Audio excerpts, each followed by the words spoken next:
18 août. 1er Corinthiens, chapitre 11, versets 17 à 34. Puisque j'en suis aux directives, il me faut mentionner un point pour lequel je ne saurais vous féliciter. C'est que vos réunions, au lieu de contribuer à votre progrès, vous font devenir pires. Tout d'abord, j'entends dire que lorsque vous tenez en réunion, il y a parmi vous les divisions. J'incline à croire qu'il y a une part de vérité dans ce qu'on raconte. Sans doute faut-il qu'il ait chez vous des divisions pour que les chrétiens qui ont fait leurs preuves soient clairement reconnus au milieu de vous. Ainsi, lorsque vous vous réunissez, on ne peut vraiment plus appeler cela prendre les repas du Seigneur, car à peine êtes-vous à table que chacun s'empresse de manger ses propres provisions, et l'on voit des gens manquer de nourriture pendant que d'autres s'enivrent. S'il s'agit de manger et de boire, n'avez-vous pas vos maisons pour les faire? Ou bien traitez-vous avec mépris l'Église de Dieu et avez-vous l'intention d'humilier les membres pauvres de votre assemblée? Que puis-je vous dire? Vais-je vous féliciter?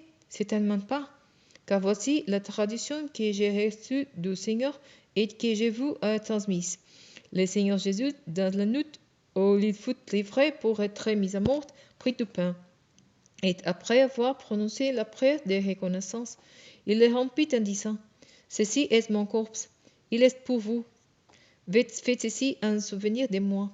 De même, après le repas, il prit la coupe et dit: Cette coupe est la nouvelle alliance scellée de mon sang.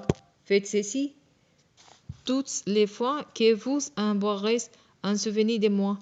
Donc, chaque fois que vous mangez de ces pains et que vous buvez de cette coupe, vous annoncez la mort du Seigneur, et ceci jusqu'à son retour. C'est pourquoi quiconque mangerait les pains ou boirait de la coupe du Seigneur d'une manière indigne de se rentrer coupable avec les corps et les sangs du Seigneur. Que chacun donc s'examine sérieusement lui-même et que lorsqu'il mange de ces pains et boive de cette coupe, que celui qui mange et boit sans discerner ce qu'est les corps se condamne lui-même en mangeant et en buvant ainsi.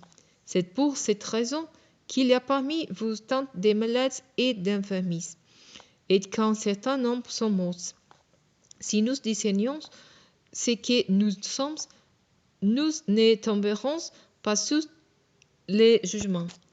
Mais les jugements du Seigneur ont pour but de nous corriger afin que nous ne soyons pas condamnés avec le reste du monde. Ainsi donc, frères et sœurs, lorsque vous vous réunissez pour les repas en commun, attendez-vous les uns les autres.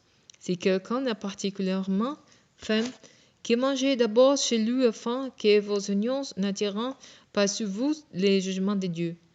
Quant aux dépenses, je les réglerai lors de mon passage chez vous.